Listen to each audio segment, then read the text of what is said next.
Stream में बहुत दफ़े ये सवाल आ रहा था कि भैया क्लास 11th का बैकलॉग है, मेरे को 2026 में पेपर देना और क्लास 11 नहीं हो रहा, ये चैप्टर क्या मैं वन शॉट से कर सकता हूँ, क्या ये चैप्टर मैं वन शॉट से कर सकता हूँ, क्या इस सब्जेक्ट को मैं वन शॉट से कर सकता हूँ।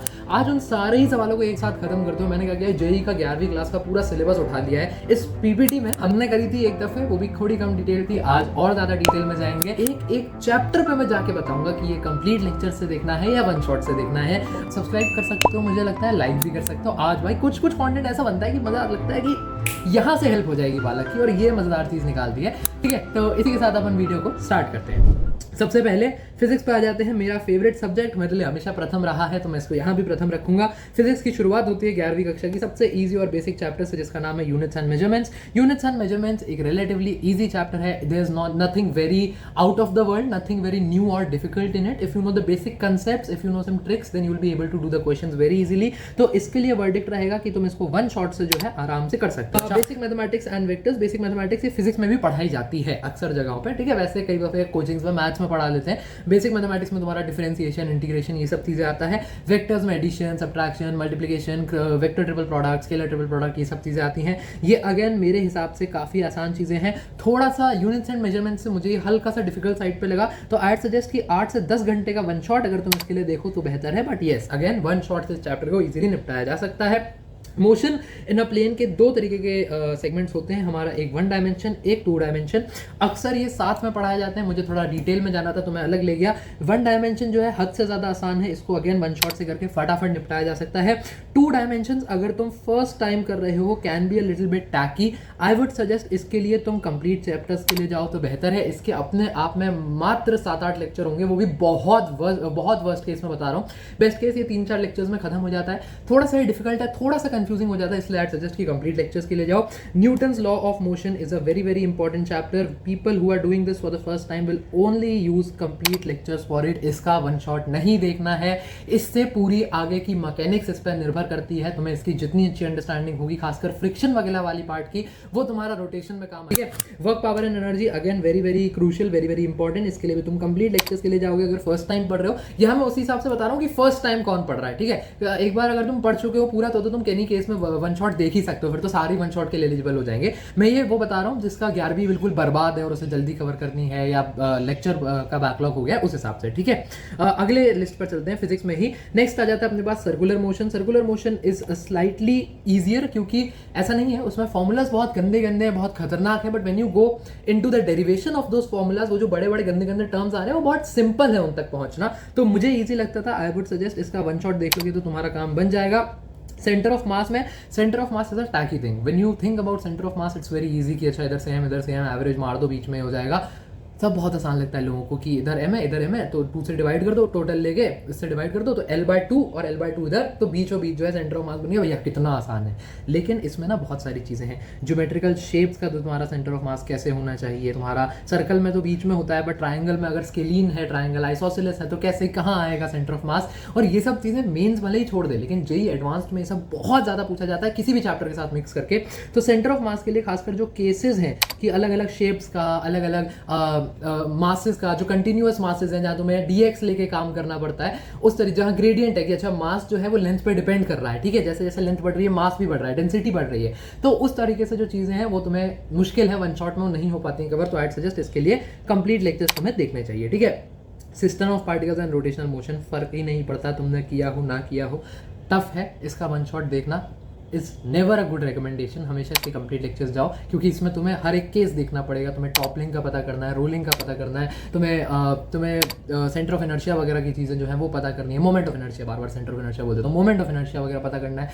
कंजर्वेशन ऑफ एंगुलर मोमेंटम और मोमेंट ऑफ इनर्शिया मेंस के बहुत फेवरेट टॉपिक्स हैं। वो अगर किसी को है कि बिल्कुल ही यार भैया मेरी बर्बाद है, मैं कुछ भी नहीं कर सकता, 2026 में पेपर है, बस रोटेशन से 2 चीज़ें करनी है, तो वन शॉट से वो कवर कर लो। Otherwise I would suggest complete lectures के लिए जाओ। ठीक है, gravitation is a very easy chapter. I suggest gravitation complete lectures से कर लो।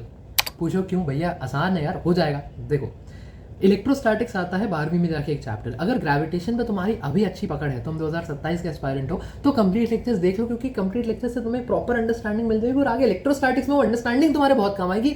Electrostatics is very similar to gravitation, तो इलेक्ट्रोस्टैटिक्स ना तुम्हें बहुत ईजी केक वॉक लगेगा। ठीक है, तो आई सजेस्ट कि कंप्लीट लेक्चर्स देख लो। अगर कोई 12वीं में है और उसके 11वीं बर्बाद है तो तुमने इलेक्ट्रोस्टैटिक्स कर लिया तो फिर तुम इसका वन शॉट देख सकते हो। मैकेनिकल प्रॉपर्टीज ऑफ सॉलिड्स बहुत ईजी है, इसको वन शॉट से किया जा सकता है। फ्लूइड्स बहुत डिफिकल्ट है, इसको कंप्लीट लेक्चर से करना है, इससे सवाल आता है तो टफ आता है, ठीक है। Thermal properties of matter again relatively easier chapter है, इसको तुम वन शॉट से कर सकते हो अगर वक्त की कमी है। काइनेटिक थ्योरी ऑफ गैसेज मुझे थोड़ा सा डिफिकल्ट लगता था पर्सनली, तो अगर मेरा एक पर्सनल बायस है ये, इसमें मैं पर्सनल बायस में कहूँगा कि केटीजी का जो है तुम कंप्लीट लेक्चर्स देख लो तो बेहतर है, क्योंकि मुझे मुश्किल लगता था, किसी को आसान लगता है तो वन शॉट देख सकता है। थर्मोडायनामिक्स अगेन थर्मोडायनामिक्स और थर्मल प्रॉपर्टीज साथ में ही पढ़ाया जाता है, ये केमिस्ट्री में भी पढ़ते हो तो इसका वन शॉट देख लोगे तो बहुत ज़्यादा दिक्कत नहीं होगी।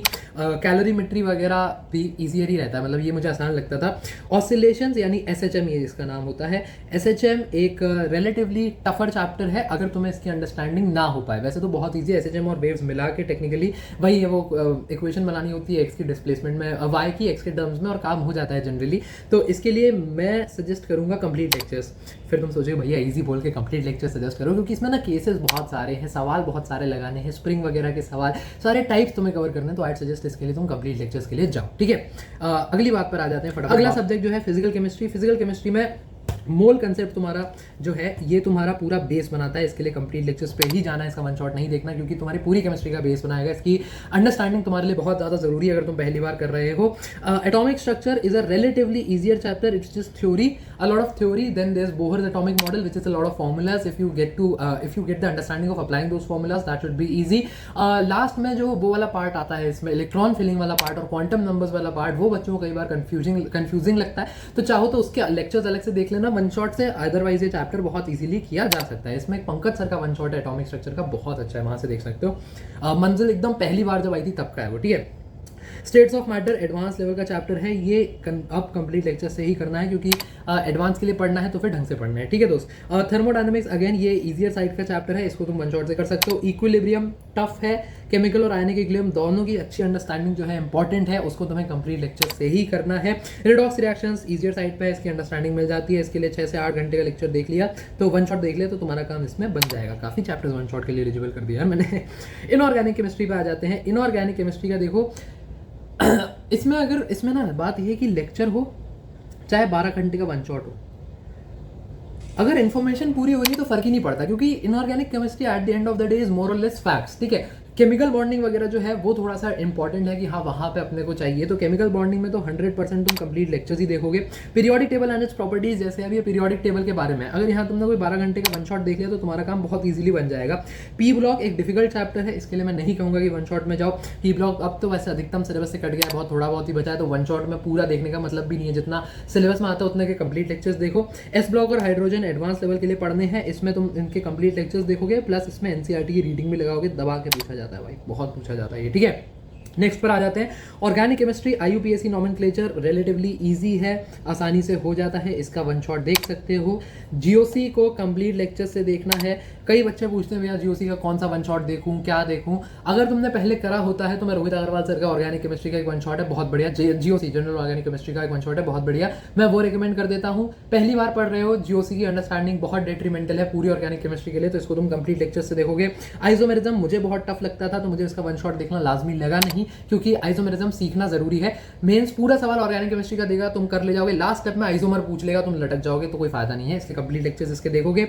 हाइड्रोकार्बन्स ये वाला थोड़ा इजियर चैप्टर है, इसको तुम वन शॉट से कर सकते हो। एनवायरमेंटल केमिस्ट्री एडवांस है, इसका एक वन शॉट देखना होता है बस और तुम्हारा काम बन जाता है, और इसकी एनसीईआरटी रीडिंग भी लगा लेना भाई, जरूरी है, ठीक है। मैथमेटिक्स पे आ जाते हैं। मैथमेटिक्स का देखो ऐसा है, मैथमेटिक्स में ना मैं अक्सर वन शॉट के लिए इजीली मान जाता हूँ। ऐसा इसलिए क्योंकि मैथमेटिक्स में थ्योरी का जो सेगमेंट है वो मात्र 20-25% है, and rest of it is just practice. ये तुम्हें भी पता है, मुझे भी पता है। तो ये जो 20-25% थ्योरी है ना, चाहे ये कंप्लीट लेक्चर्स में कवर हो, चाहे ये वन शॉट में कवर हो, काम हो ही जाता है। फर्क इन दोनों में पता है क्या पड़ जाता है? फर्क इन दोनों में पड़ जाता है लेवल ऑफ क्वेश्चंस का एंड नंबर ऑफ क्वेश्चंस का। मुझे ऐसा लगता है कि बस वन शॉट में ये कमी है कि जो क्वेश्चंस हैं वो पूरे हो नहीं पाते, क्योंकि यार तुमने टीचर को 8 ही घंटे का समय या 6 घंटे का समय दिया है, वो उसमें तुम्हें सारा कंसेप्ट भी समझ जाते हैं, फिर क्वेश्चन भी करा दे, तो वो नहीं हो पाता है जनरली। तो बस मुझे लगता है इसमें कंप्लीट लेक्चर और वन शॉट्स में बहुत ज़्यादा अंतर आता ही नहीं है थ्योरी में, बस वही है कि क्वेश्चन सॉल्विंग में थोड़ी बहुत बात आ जाती है। मैं अगेन क्विकली गो थ्रू कर दूंगा, बट मोर और लेस लॉजिक यही रहेगा। यहाँ सारे तुम चैप्टर्स वन शॉट से कर सकते हो, कुछ मैं जो मार्क कर रहा हूँ जिनको वन शॉट से बिल्कुल नहीं करना है, ठीक है। सबसे पहला sequence and series. Sequence and series एक टफर साइड पे चैप्टर रहता है, इसको वन शॉट से नहीं करना है, इसके जितने ज़्यादा क्वेश्चंस लगाओ उतना ज़्यादा इंपॉर्टेंट है। ट्रिग्नोमेट्री की बेसिक अंडरस्टैंडिंग हर केस में कैसे कहाँ लगाई जाती है वो बहुत इंपॉर्टेंट है। इसमें ट्रिग्नोमेट्री और ट्रिग्नोमेट्रिक आइडेंटिटीज दोनों आ जाता है, तो इसको भी तुम्हें कंप्लीट लेक्चर से करना है। और इसको भी पीएनसी में मैं कंप्लीट लेक्चर्स इसलिए कह रहा हूँ क्योंकि पीएनसी में टाइप ऑफ क्वेश्चंस बहुत ज़्यादा हैं और वो वन शॉट में कवर नहीं हो पाते। पीएनसी की जैसे एक समीर चिंचोलीकर सर की प्लेलिस्ट है अनअकैडमी लाइफ के चैनल पे, वो पूरा उसमें उन्होंने 15-20 लेक्चर हैं और उसमें से 10-12 लेक्चर्स तो सिर्फ इस एक पर्टिकुलर टाइप के सवाल पे है कि अच्छा ये लेक्चर इस सवाल पे, ये लेक्चर इस सवाल पे, ये लेक्चर इस सवाल पे। तो आई वोंट सजेस्ट कि तुम वन शॉट देखो, क्योंकि वन शॉट में मुझे भरोसा नहीं है कि सारे टाइप ऑफ सवाल जो है वो कवर हो पाएंगे, इसलिए इसके कंप्लीट लेक्चर्स में तुमको देखने बोल रहा हूँ, ठीक है। बाकी सबके देख सकते हो वन शॉट, ऐसा कोई दिक्कत है नहीं। अच्छा 11, ठीक है। तो दैट वाज मोर और less it. I have tried to keep it as detailed as possible. सबकी मैंने रीजनिंग दे दी, सबका सारा बता दिया। अगेन कुछ कंटेंट होता है अपना जो खुद को ही शूट करके कि मज़ा ही आ जाता है कि यार ये तो हम कुछ बहुत बढ़िया काम करें, हेल्प कर रहे हैं, तो ठीक है। और भी कोई दिक्कत वगैरह हो तो तुम कमेंट्स में जो है ड्रॉप कर सकते हो। बाकी पढ़ाई करते रहो। All the very best, good bye.